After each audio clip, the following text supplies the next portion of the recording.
dan mulailah berinteraksi di setiap program dan konten kami. Partisipasi, kreasikan konten Anda berupa berita, podcast, vlog, film, musik, dan playlist. Kolaborasi, kami mengajak berbagai komunitas untuk berkembang bersama melalui digital platform. RRI Digital kini juga menghadirkan terobosan baru, workspace platform, dan online learning platform dengan fasilitas-fasilitas unggulan, monitor impact and outcome, meeting online, video conference, dan library. RRI Digital menghadirkan fitur-fitur untuk peningkatan interaksi, partisipasi, kolaborasi, workspace, dan learning. Segera download RRI Digital.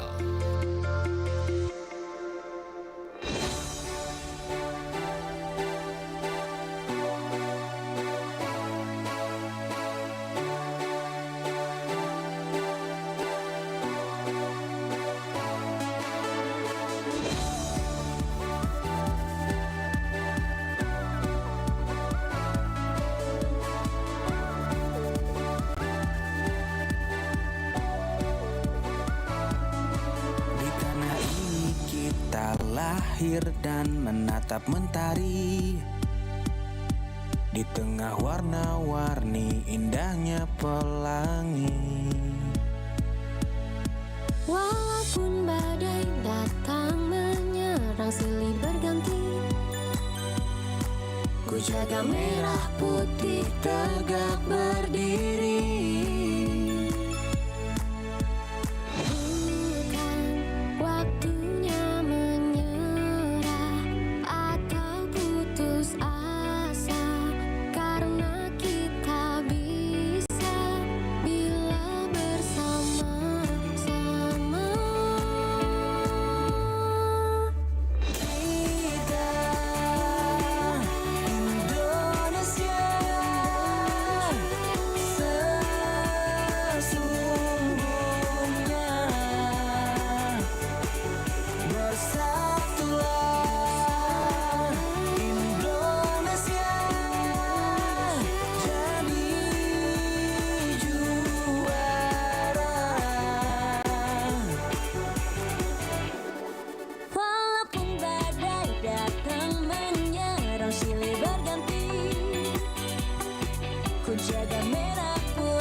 Bersatu padu, tak pernah berpisah. Berbagai suku dan budaya kita terjaga oleh persatuan yang abadi. Seperti Pancasila, inilah dasar yang mengikat kita semua. Bangga dengan kebinekaan, kita semua adalah saudara.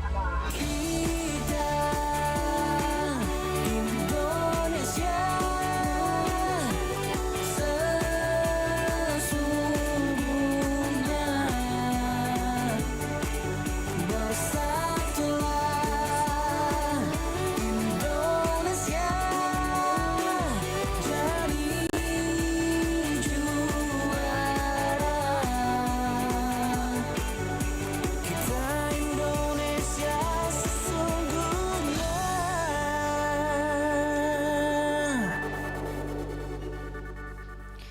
Assalamualaikum warahmatullahi wabarakatuh dan selamat pagi sahabat budaya dan salam jumpa kembali di program acara Mozaik Budaya.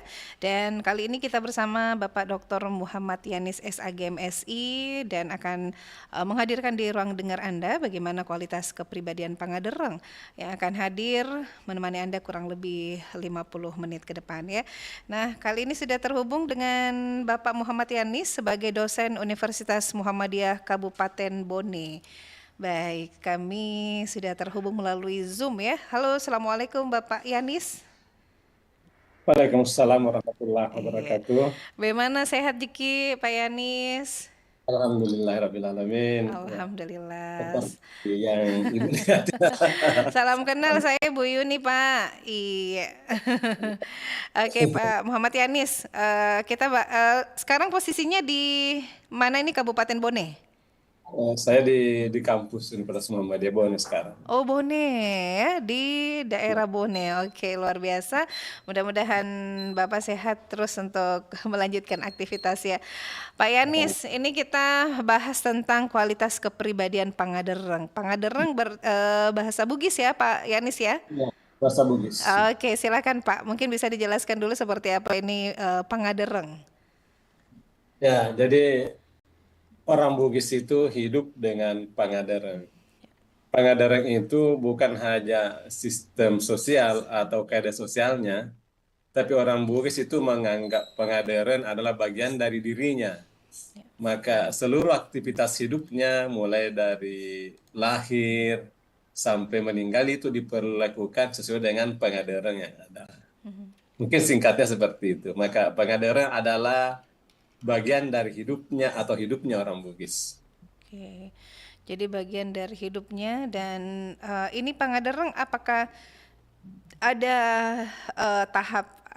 aturannya, tahap-tahapnya atau filosofinya, falsafahnya ini Pak Yanis? Ya, Pangadereng sebenarnya diambil dari satu kata itu ade. Jadi Pangadereng itu sudah mendapat imbuhan ya. Iya. Jadi tema sentral di Pangadereng itu adalah ade. Jadi dalam literatur Pangadereng ini ada unsur-unsurnya yang membentuk Pangadereng. Oke. Yang pertama ada ade. Iya. Ade itu adalah tata kelakuan. Kalau dia menggunakan bahasa Bugis, maka asal muasalnya ade itu adalah kepatutan. Apa yang patut? Ya, baik dalam bertutur kata, bertingkah laku, dan lain sebagainya harus patut. Apa ukuran atau standar kepatutan itu adalah kaidah sosialnya orang Bugis. Apa itu kaidah sosial? Kaidah sosial itu terbentuk dari kebiasaan-kebiasaan, kemudian mempunyai nilai karena dia bagus dan menjadi patokan perilaku. Patokan perilaku ini kemudian berlaku untuk orang Bugis. Jadi dia universal untuk orang Bugis dan mungkin tidak sama dengan suku lain ya, tanda petik. Ya. Berikutnya yang kedua ada unsur bicara. Bicara itu dalam sistem Pangadereng itu bukan berbicara, tapi dia adalah peradilan. Jadi orang Bugis menyebut peradilan itu sebagai bicara. Jadi misalnya kalau ada keputusan hukum, maka dalam bahasa Bugisnya disebut dengan petu bicara atau putusan hukum. Ya, bicara ini punya asas ya, atau punya asal muasal. Bicara ini adalah dalam bahasa Bugis disebut untuk mapasisau atau menyembuhkan dan siari wawong atau saling meninggikan ya, atau saling menghormati. Jadi dalam persoalan peradilan, sebuah lembaga peradilan itu dianggap berhasil ketika dia bisa mapasisau atau menyembuhkan atau mewujudkan keadilan. Sebagai contoh misalnya, ada orang yang kecurian. Dalam tanda petik kan dia sakit ya, sakit diambil hartanya, sakit hatinya karena diambil haknya.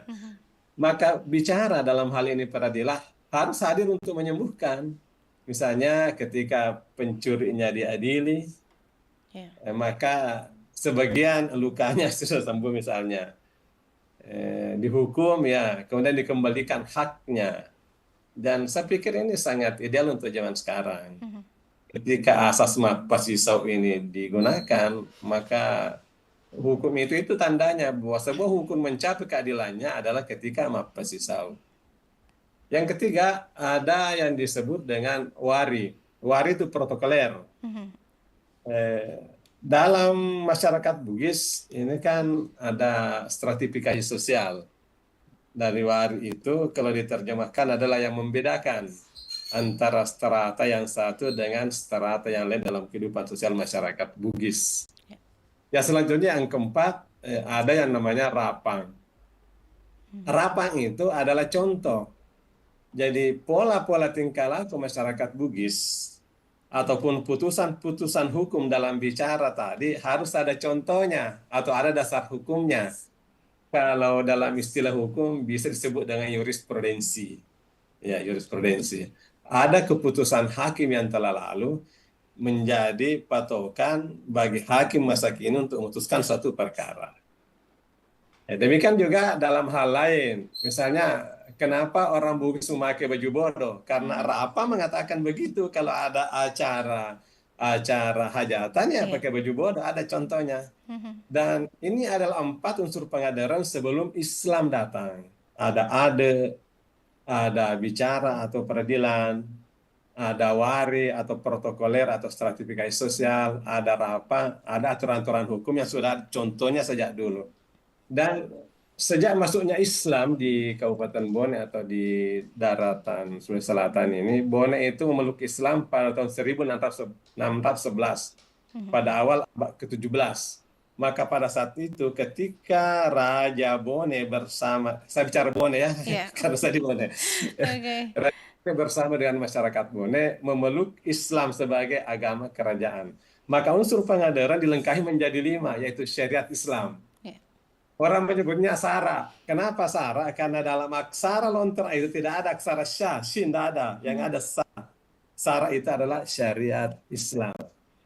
Jadi ketika orang Bugis memadukan antara unsur-unsur pengadaran ini dalam hidupnya kelima ini, maka itulah kualitas kepribadiannya. Itulah kualitas kepribadiannya. Mungkin sementara itu. Iya. Baik, ternyata itu semua ada kaitannya juga ya, Pak Yanis. Nah, kalau kepribadian Pangadereng ini dia lebih memfokuskan seperti apa ini Pak, kepribadian Pangadereng ini dalam masyarakat Bugis? Apakah bisa dicontohi untuk sampai ke generasi zaman sekarang ini Pak? Ya, jadi sekali lagi Pangadereng itu adalah unsur-unsur yang kelima tadi. Iya. Jadi ketika orang Bugis, dan memang seperti itu, kalau orang Bugis berperilaku ya menurut adat dia. Jadi kalau dalam bahasa Bugisnya perilaku yang baik itu adalah makiade, berperilaku menurut adat. Jadi adat ini dalam sejarahnya dulu bukan adat namanya, tapi adalah beci ya, sebelum menjadi adat. Di referensi dulu itu ada yang namanya beci. Beci itu adalah kalau kita misalnya di sawah itu melihat orang menanam padi, ada tali yang dibentangkan untuk meluruskan. Oh iya. Maka orang menanam padi berdasarkan tali itu. Itulah beci, artinya sesuatu yang lurus. Iya. Artinya sesuatu yang baik. Maka kalau tidak baik itu bukan kepribadian Pangadereng. Jadi karena dia tidak patut. Iya, jadi sesuatu yang baik dan lurus itu adalah kepribadian Pangadereng ya, Pak Yanis.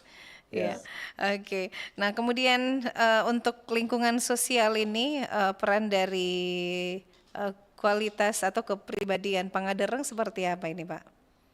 Ya, jadi ini sangat menarik ya, bahwa orang Bugis yang sudah notabene sekarang sudah zaman modern, tapi tetap hidup dengan Pangaderennya, walaupun sebenarnya ada generasi yang tidak tahu kalau ini namanya Pangadereng, tapi dalam kelakuannya karena tersosialisasi dari keluarga masing-masing. Jadi kalau kita bicara tentang sosial, maka objek kajiannya mungkin yang paling dekat adalah keluarga. Jadi di keluarga itulah nilai-nilai ini diturunkan dari generasi ke generasi. Jadi ada pantangannya, ada hal-hal yang harus dilakukan berdasarkan adat. Dan itu terus ya berlaku. Walaupun sebenarnya anak-anak sekarang tidak tahu kalau yang selalu kayaknya adalah Pangadereng. Makanya ya sekarang memang kita perlu mengingatkan kembali, terutama di sekolah-sekolah. Sekolah itu kan fungsinya salah satunya adalah untuk mengawetkan norma-norma yang ada. Ya, Jadi saya bicara Bone sedikit ya. Jadi di Bone ini atau beberapa kabupaten ada yang namanya sekolah Bugis ya, sekolah budaya Bugis. Jadi yang dibina oleh Yayasan Sulapapa. Di situ bagaimana untuk mentransfer ilmu-ilmu atau kebiasaan Pangandaran ini ke generasi berikutnya, maka ada diadakan sebuah sekolah yang diajar itu adalah guru-guru SD yang notabene mata pelajarannya berhubungan dengan Pangandaran, misalnya dia guru bahasa daerah, ya. Maka kita kumpulkan, ya, kemudian kita bekali kembali hal-hal yang berhubungan dengan Pangandaran supaya nilai Pangandaran ini terus nyambung dari generasi ke generasi. Iya. Jadi memang ada di sekolah yang ditetapkan ya untuk mengikuti sesuai kualitas kepribadian Pangandaran. Tapi kira-kira efektif ini Pak berjalan kualitas Pangandaran yang berlaku ini baik di lingkungan sosial masyarakat di era modern saat ini. Ya, alhamdulillah. Jadi sampai saat ini memang tidak semua terjangkau ya. Iya. Karena yang kita jangkau ini adalah anak-anak sekolah SD. Karena mereka diwarnai. Jadi ada filosofinya begini. Iya. Ternyata dalam dunia pendidikan itu golden age-nya itu harus sebenarnya di usia anak-anak ya, di usia anak-anak. Ya, termasuk di SD. Jadi ketika di SD kita perkenalkan yang namanya Pangandaran, maka itu akan tersimpan di memorinya. Jadi saya contoh kasus begini. Kita ini orang Indonesia suka makan mie instan. Ya. Dan mie instan yang pertama di Indonesia ingat saya adalah Indomie. Indomie ya. Nah, maka Indomie itulah yang melekat. Sekarang banyak orang yang mau makan mie instan, bukan Indomie tapi dia bilang saya mau siram Indomie. Karena itulah yang pertama terekam di memorinya. Mungkin saat ini atau apa yang dia makan. Tapi karena itu yang pertama di memorinya, maka itulah. Maka Pangandaran itu harus diajarkan sejak dini. Baik. Dan yang paling efektif adalah di samping mengajarkan materinya adalah keteladanan. Bahwa Pangandaran itu bukan sekadar norma, tapi dia adalah sikap hidup. Ya, sikap hidup. Yang dalam bahasa Bugis disebut dengan barangkau. Kalau norma dia sebelum barangkau ya, ada singkeruan. Singkeruan itu prinsip. Prinsip ya, singkeruan. Ya, prinsip. Dan yang menguatkan Pangandaran ini sebagai satu yang layak sebagai tempat adalah siri. Ya, inilah pengikat utama Pangandaran itu siri. Artinya dia malu berbuat tidak sesuai dengan Pangandaran, tidak sesuai dengan kepatutan. Artinya dalam bertingkah laku, misalnya malu bertingkah laku yang tidak patut, malu melanggar hukum karena melanggar asas bicara tadi, ya, malu berpakaian tidak senonoh misalnya karena melanggar wari tadi protokoler, ya, malu karena tidak ikut pada kebiasaan-kebiasaan yang baik. Dan yang paling istimewa adalah malu karena perbuatannya bertentangan dengan syariat Islam, unsur Pangandaran yang kelima. Iya. Nah, Pak Yanis ini, Pak Yanis kan mulai mengajar di Kabupaten Bone sudah dari dulu atau pernah sempat mengajar di kota ini, Pak Yanis? Ya. Ini sebenarnya Bone ini kota ya, kota Watampone. Kota Bone, baik. Iya, kota. Jadi Kabupaten Bone itu ibu kotanya Watampone. Watampone itu artinya pusatnya Bone. Watang itu pusatnya Bone. Baik. Sebelumnya saya pernah mengajar ya di Jawa. Dulu saya kuliah di Universitas Padjadjaran Bandung. Saya pernah membantu teman mengajar di Cianjur ya. Jadi ternyata budaya Sunda dekat ya, dekat. Iya. Ibu aslinya orang apa? Saya Bugis Pak, Maros. Oh, Maros, itu kan ada orang Jawa. Iya. Agak Umar aja ini kan baru-baru di Maros ya. Iya, jadi ini kan kepribadian Pangandaran ini di lingkungan Bugis ya Pak. Nah Pak Yanis kan sudah ada pengalaman mengajar di Cianjur sampai di luar. Nah itu apakah memang ada perbedaan ini Pangandaran, kualitas kepribadian Pangandaran di luar dari Kabupaten Bone atau memang cuman di Kota Bone di Kota Bone ini yang sangat kental dengan kepribadian Pangandarangnya dibanding kota ini, Pak. Silakan Pak Yanis. Oke, Iya. ya, jadi saya klarifikasi. Jadi Iya. Pangandaran ini karena saya berada di Bone, maka saya bicara Bone ya. Baik. Pangandaran ini Bugis ya, Bugis. Ya, Bugis. Ya. Kalau orang Makassar mengatakan Pangadakang ya. Pangadakang, iya. Pangadakang. Kalau Siri sama orang Makassar mengatakan Siri. Siri. Kalau Bone bilang Pese, orang Makassar mengatakan Pace. Karena orang Bugis dan Makassar itu punya latar belakang budaya yang sama. Yang sama. Ya, latar belakang etnis sebenarnya sama ya. Cuma mungkin ketika pada penjajahan Belanda kan kita dipecah-pecah terutama oleh Spelman dulu ya ketika bertugas di ini memecah-mecah, ada Bone, ada Goa, ada Singga berperang ya. Tapi itu masa lalu. Apa ada bedanya? Sebenarnya semua sistem sosial yang ada di masyarakat itu mungkin tujuannya sama, menciptakan social order atau keteraturan sosial. Cuma dalam prakteknya bisa beda. Ada yang menarik ini. Iya. Misalnya bagaimana orang Bugis dalam tanda petik memperlakukan anggota keluarganya ketika ada tamu. Ya, kalau kita kan begini, Iya. entahlah di Maros juga begitu. Di kita itu orang tua kita dulu, kalau anak perempuan, anak gadis ini, kalau ada tamu laki-laki, utamanya bujang, maka anak gadis kan di dalam ya, ada Iya. pintu, ada dinding pembatas ya, Iya. di dalam jangan keluar. Iya, Iya, iya, karena ini ada kesan ketika anak gadisnya keluar, mungkin bisa begini. Oh, nak pitangnya anak karena kekalolo misalnya. Kalau lo, iya. Kalau ada pemuda yang datang ke satu rumah, hati-hati dulu, ini Iya. dulu ya. Karena bisa saja dia pergi paita atau melihat, oh ini bisa misalnya mencari calon istri. Tapi itu dulu ya. Mungkin sampai sekarang ya, kalau ada tamu laki-laki, perempuan mungkin ya tugasnya membawa air minum, setelah itu masuk kembali ya. Biasanya tugas seperti itu. Saya juga lihat di Bandung, saya di Bandung. Sekarang saya kalau di Bandung juga seperti itu ya. Iya. Ada yang unik. Kalau tadi itu anak-anak perempuan ketika ada tamu itu di dalam. Satu ketika saya datang ke sebuah daerah perkebunan teh di Tekoka namanya, di daerah Pelabuhan Ratu, Pangandaran atau apa, atau di sampingnya Pelabuhan Ratu. Saya datang di rumahnya Pak Sekcam itu dalam tanda petik ya, Iya. wakil Sekcam. Saya datang tengah malam bersama dengan teman saya karena ada kelas di sana, ada kelas. Masih yang bujang biasa. gitu di situ Pak Yanis. Ya, masih. Oke. Cerita masa lalu, baik. Saya tengah malam datang, jadi hanya ketemu dengan Sekcamnya. Iya. Ketika pagi kita sudah sarapan teh langsung yang dari pucuk ya enaknya, teh segar itu bukan diolah langsung dari teh daunnya. Kita sarapan, tiba-tiba si tuan rumah ini memanggil semua anaknya.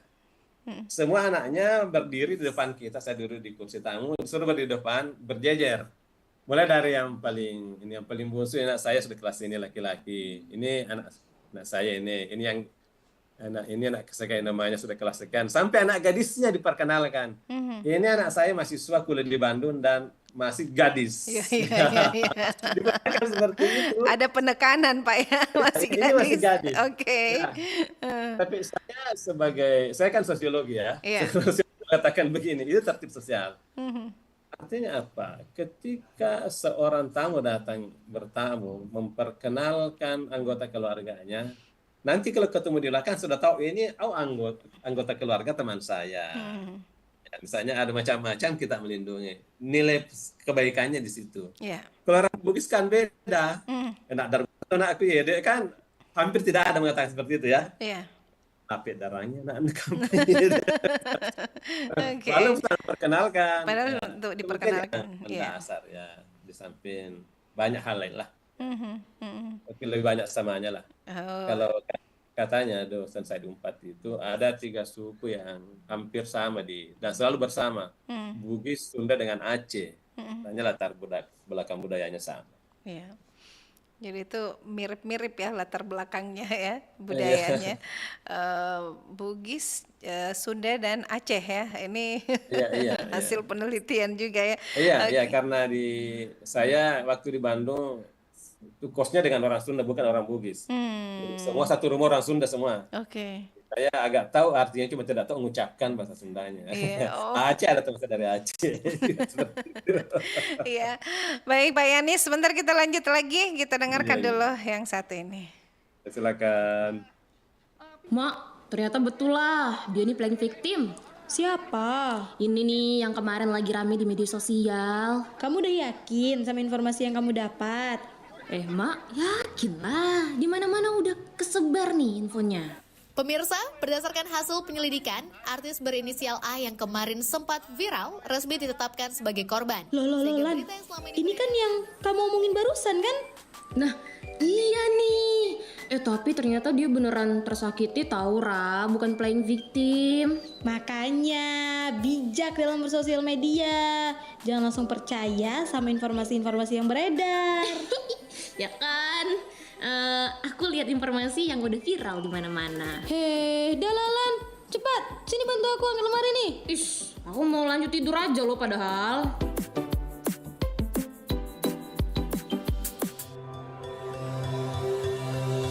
Berkenalan dengan tokoh perempuan pendidikan Indonesia.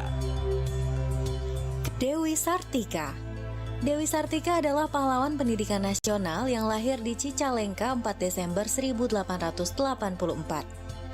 Ia adalah tokoh perintis pendidikan kaum perempuan dan diakui sebagai pahlawan nasional. Pada 1904, Dewi Sartika membuat sekolah yang bernama Sekolah Istri di Pendopo, Kabupaten Bandung.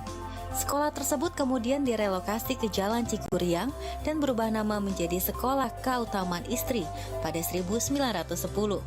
Pada 1912, ada 9 sekolah yang tersebar di seluruh Jawa Barat, yang berkembang menjadi 1 sekolah tiap kota maupun kabupaten pada 1920. Selamat Hari Pendidikan Nasional, serentak bergerak, wujudkan, merdeka belajar. Nusantara Pagi, Pro 4 RRI Makassar. Baik, sahabat budaya, Anda masih mendengarkan kami di program Mozaik Budaya Kualitas Kepribadian Pangadereng. Tentunya bersama Bapak Dr. Muhammad Yanis SAG MSI, dosen Universitas Muhammadiyah Kabupaten Bone. Baik Pak Yanis, kita lanjut lagi kebersamaan Ta ini di Mozaik Budaya. Sudah tadi beberapa tahap-tahapan Pangadereng ya, mulai dari wicara, terus rapang ya, dan ada ini semuanya.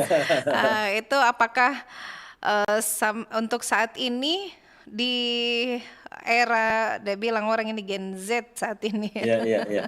Apakah peran dari kualitas kepribadian Pangadereng masih bisa sejalankah atau sulit kayaknya anak-anak untuk tahu ini Pangadereng seperti apa, Pak?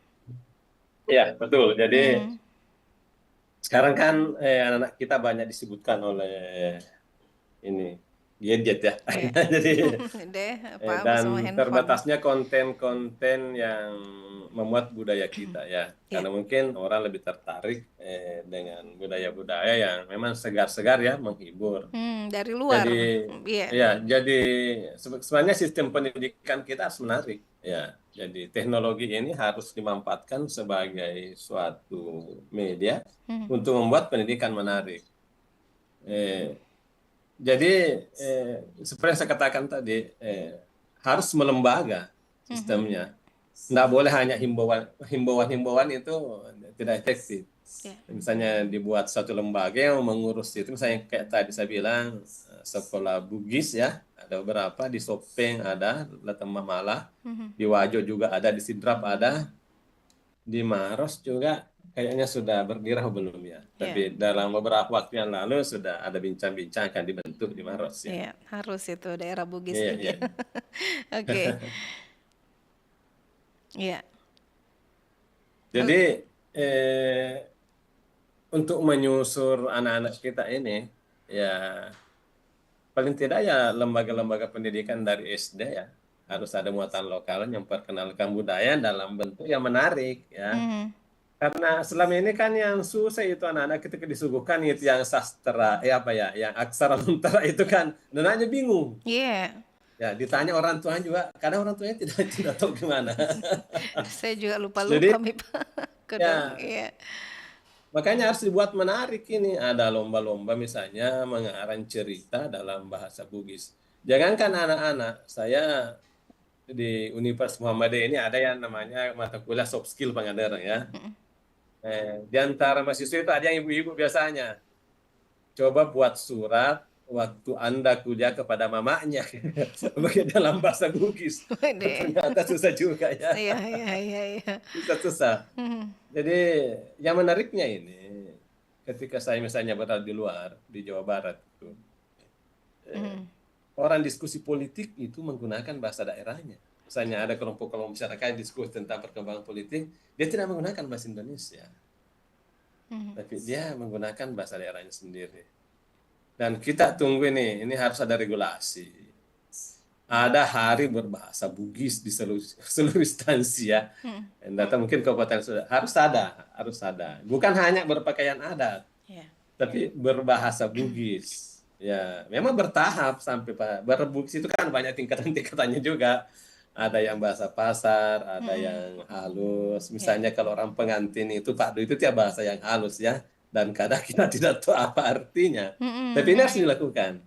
Jadi harus masuk di muatan lokal anak-anak kita. Kalau tidak, salah satu indikator satu suku itu bisa hilang ketika tidak ada lagi penutur bahasa Bugisnya. Ketika anak-anak mudanya sudah tercerabut dari akar budayanya, bisa saja hilang. Maka tugas kita semua dan termasuk RRI Pro 4 ini ya istimewa pada hari ini, ya ini salah satu. Untuk tetap mengingatkan Pangandaran ini. Ya.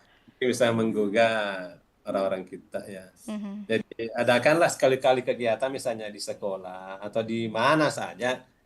Ada acara formal ya, MC-nya berbahasa Bugis, sambutannya berbahasa Bugis misalnya. Ya begitu saja. Supaya kenapa kita agak susah berbahasa Bugis? Karena ini di rumah itu ketika kita berbicara dengan anak-anak sudah pakai bahasa Indonesia. Iya, itu dia. Kalau kita dulu ini di rumah berbahasa Bugis oleh orang tua kita, akhirnya kita juga pintar berbahasa Indonesia. Masih ya, usia 6 tahun sudah fasih bahasa Bugis ya. Bugis, ya kita dulu. Ya makanya itu harus dikembalikan.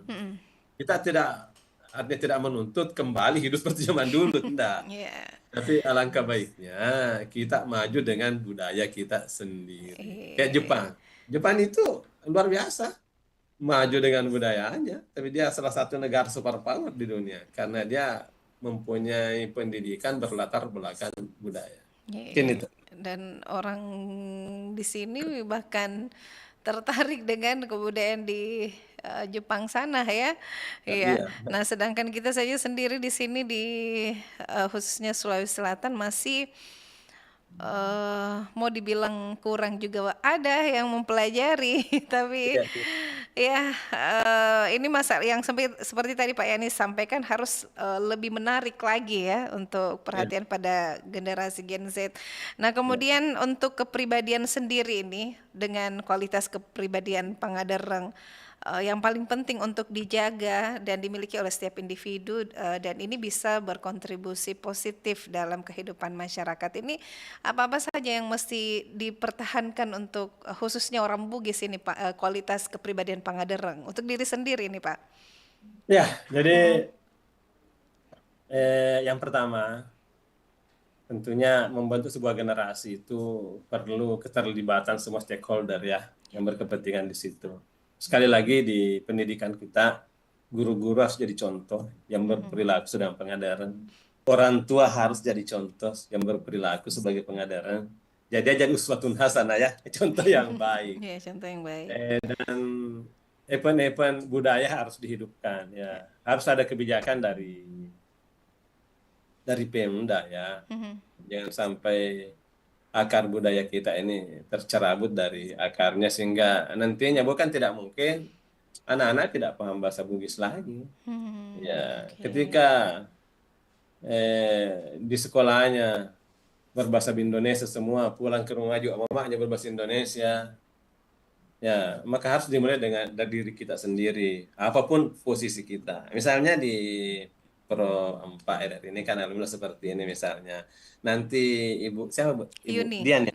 Yuni, Pak. Ibu Yuni ini kan nanti ke rumah juga berbahasa Bugis lah. Sekali-sekali. Pengadarannya itu kan melekat ya, Iya. melekat.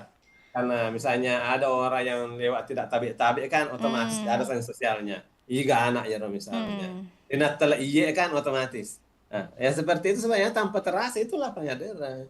Cuma kadang orang tidak tahu. Saya optimis. Karena orang Bugis sekarang terutama dalam keluarga masih bertingkah laku sebagaimana layaknya pengadaran seperti itu. Oke. Nah, untuk tantangan terbesar ini yang dihadapi nilai Pangadereng, apakah dipatuhi secara konsisten oleh seluruh lapisan masyarakat atau memang sudah Pangadereng itu sudah mulai bergeser ini, Pak Yanis? Iya. Ya, tidak bisa dipungkiri ya. Karena ada perubahan sosial. Jadi di masyarakat atau di dunia ini hampir tidak ada yang tidak berubah. Ya, semua berubah. Tapi yang kita pertahankan nilainya. Jadi misalnya Pangadereng mengajarkan kejujuran, lempuh. Pangadereng mengajarkan geteng, keteguhan pendirian akan kebenaran. Pangadereng mengajarkan acca. Jadi orang Bugis harus pintar. Karena yang bisa membedakan ini ada dan bukan ada hanya yang tahu, maka harus sekolah. Tidak boleh tidak. Maka yang berikutnya Pangadereng itu mengamanahkan kita untuk mapesona dewata sesuai. Bertakwa kepada Allah. Dan inilah perisainya sebenarnya. Jadi ketika Islam datang, keempat unsur Pangadereng tadi ya harus menyesuaikan diri dengan agama Islam. Jadi tidak semua tradisi masa lalu itu harus dipertahankan. Misalnya yang syirik, tinggalkan. Jadi ada contoh begini. Dulu kan kalau orang lewat jembatan ya, kalau ke sungai buang telur ya, di Maros juga seperti itu ya. Iya. Ya filosofinya kan ada memang. Dulu kan ada jembatan seperti sekarang. Orang buang telur kemungkinan ada buaya di situ, maka dites dulu. Buang telur 1 sampai 3, ternyata tidak ada gerakan di air berarti aman, silakan menyeberang. Tapi kalau ada gerakan di air, berarti mungkin ada buaya di situ. Karena sekarang di era sekarang misalnya di jembatan sudah bagus, teknologi sudah bagus, nggak perlu buang telur lagi karena kita sudah aman. Maka orang dulu tidak salah karena dia punya filosofi. Misalnya ada yang semua pelepuk pergi secara kubur misalnya, melepas ayam. Ini orang-orang dulu ini. Ada tempat-tempat ini ya, kuburan-kuburan misalnya raja-raja. Saya kan biasa bilang, kenapa tidak sekalian sapi dilepas di situ? Tidak usah ayam. Kenapa? Dulu itu filosofinya begini. Dulu itu di area kuburan itu kan banyak binatang buas. Ya kan tidak seperti sekarang. Maka ketika dilepas ayam di situ dan ayam berkokok, kemungkinan ada binatang buas di situ. Tapi kalau dilepas ayam tidak berkokok, berlalu saja berarti aman. Silakan masuk secara kubur. Silakan. Hutannya. Itu filosofinya. Jangan sekarang mau lepas lagi karena sekarang sudah aman. Bahkan sekarang kuburan ada penjaganya digaji. Ada penjaganya. Jadi makanya budaya itu terus berkembang, sudah perkembangan zaman. Iya. Jadi tantangan terbesarnya itu karena banyaknya perubahan daerah dengan kalau sekarang di kota mau cari ayam untuk dilepas begitu sulit karena orang sekarang dia pelihara ayam ya karena hobi dan bukan untuk dilepas begitu saja ya. Jadi melestarikan budaya ini ya. Jadi budaya itu jangan dilihat sebagai sesuatu yang statis. Misalnya dulu begini, orang mau pengantin ya, tanya Ibu Yuni di Maros, ada keluarga di bawahnya diundang, kan harus ke Bone. Karena tidak ada media komunikasi yang bisa menghubungkan. Sekarang sudah ada HP. Ada video call. Video call kayak tabe. Tidak sempat karena ini sudah letak misalnya Ibu Juni mengundang saya. Iya. Kalau di sini kan berapa biaya yang digunakan. Makanya tetap ada etikanya. Maaf, saya hubungi lewat telepon. Ya. Kirimi saja nomor rekening tak. Kirim nomor rekening. Biasanya kan. Kayak gitu ya. Sama dengan suka menyurah sekarang ya. Kayak yang terjadi pada hari ini. Tapi memang begitu, sekarang ada undangan digital, bahkan sudah tertera nomor rekening ini. Kalau itu saya belum ini. Oh, belum. Karena undangan itu memberikan doa restu ya. Baik. Mendoakan dari rumah. Cuma karena tradisi kita, ketika ada orang hajatan, ada yang kita bawa. Untuk membantu ya, membantu yang hajatan, tidak saling memberatkan. Jadi saya kadang begini, orang kan kalau habis buka undangan dicatat ya, ini sekian. Maka saya tidak seperti itu. Sudah kalau sudah, tidak usah dicatat. Karena kalau begitu balas dendam. Tidak ada habisnya, Pak ya. Ya, mungkin ya misalnya kalau dia orangnya kelas ekonominya rendah, kalau dia bikin hajatan, kita kasih yang banyak. Ya, lebih bermanfaat. Daripada orang kaya dikasih yang banyak kan, ya, nilai manfaatnya tidak banyak. Ya, kembali kepada syarat tadi, kepada syariat Islam ya. Seperti itu. Jadi budaya terus berkembang. Nilainya yang kita pertahankan, praktiknya bisa berbeda. Ya, jadi ini lebih ke, kan sudah ada beberapa tantangan tadi yang perubahan yang luar biasa dari zaman dulu ke sekarang. Nah, mungkin ada solusi nih untuk mengatasi tantangan-tantangan yang terjadi untuk tetap mempertahankan Pangadereng ini, Pak. Ya, betul ya. Jadi sekali lagi kita tekankan, hiduplah dengan budayanya sendiri. Karena budaya Pangadereng ini bisa mencakup kebutuhan kita di era modern ini. Maksudnya nilai-nilainya ya, nilai-nilainya. Jadi di situ ada kejujuran. Ini kan ada penelitian di luar negeri tentang siapa? Wallerstein ya.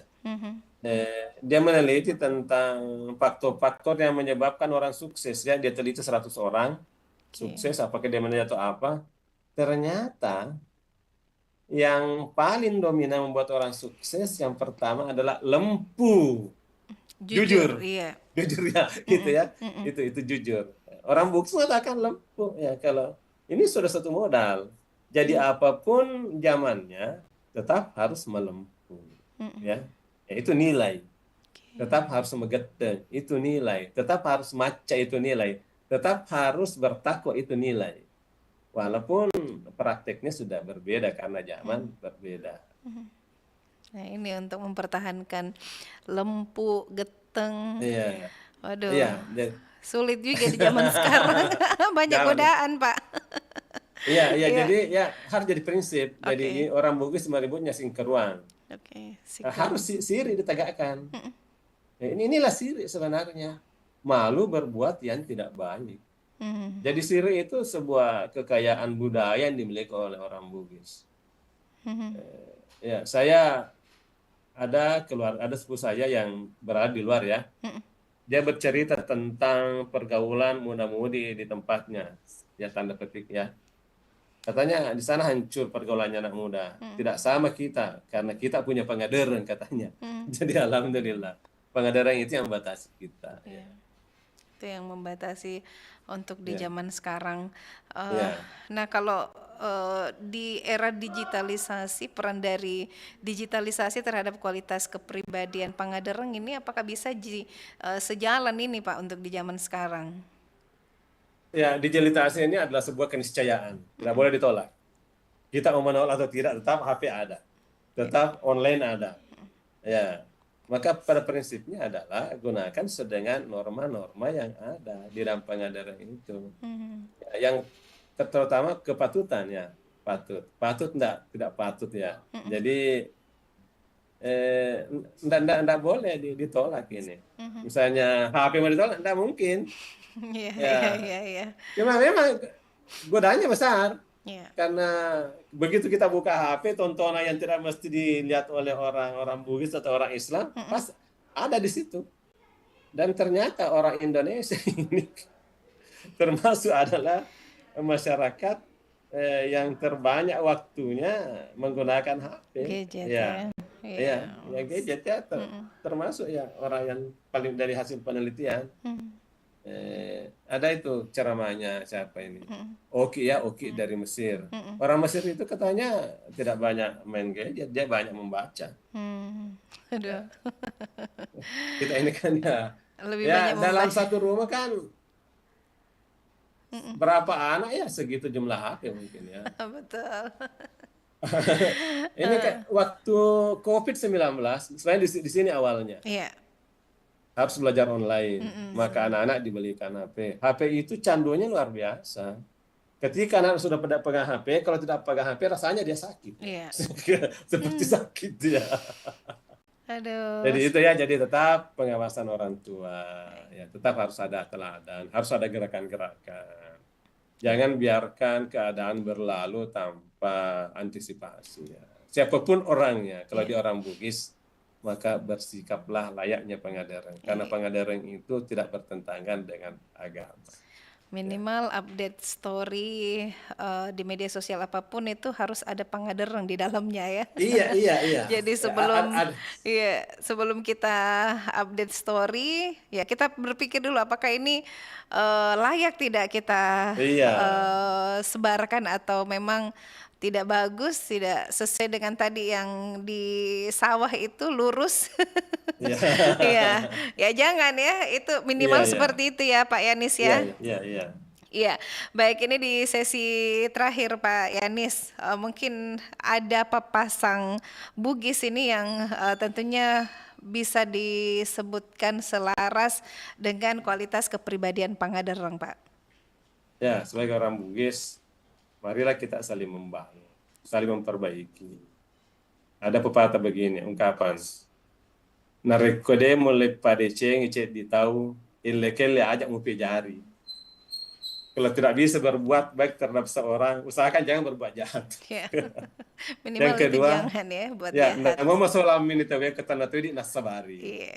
Ya, itu mungkin ya ada dua. Itu mau dulu.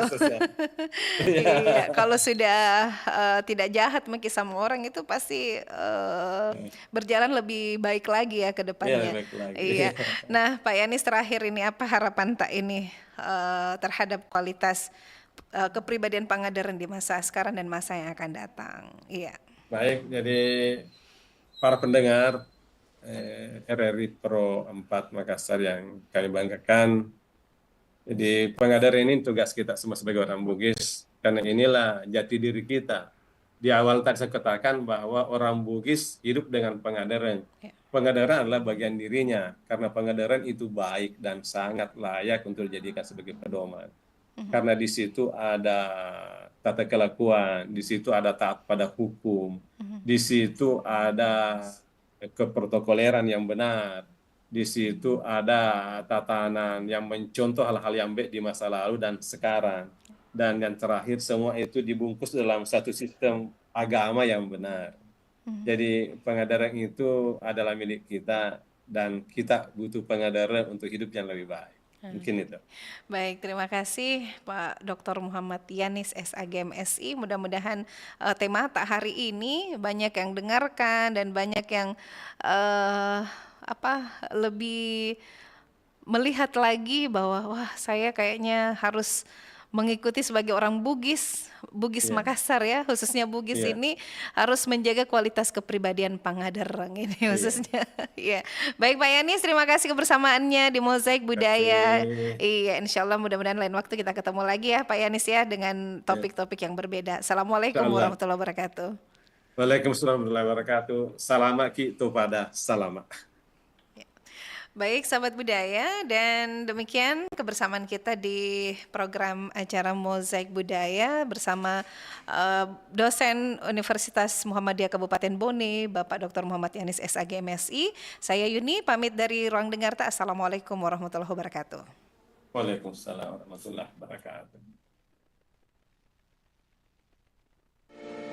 RRI Digital Nikmati kemudahan interaksi, partisipasi, dan kolaborasi dengan RRI Digital. Interaksi, dengar dan saksikan siaran langsung kami, daftarkan akun Anda, dan mulailah berinteraksi di setiap program dan konten kami. Partisipasi, kreasikan konten Anda berupa berita, podcast, vlog, film, musik, dan playlist. Kolaborasi, kami mengajak berbagai komunitas untuk berkembang bersama melalui digital platform.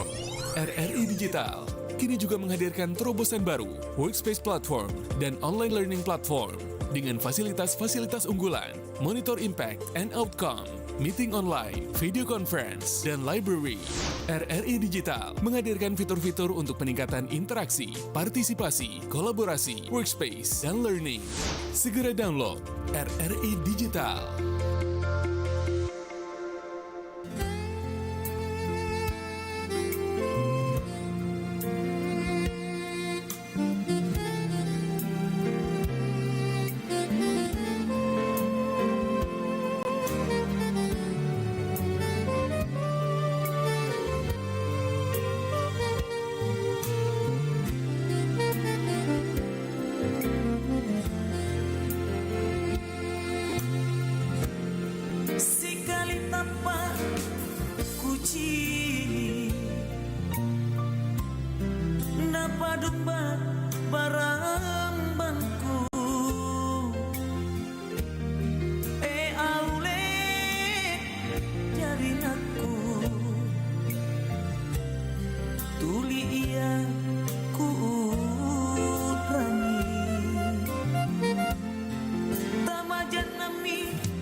Anjo manga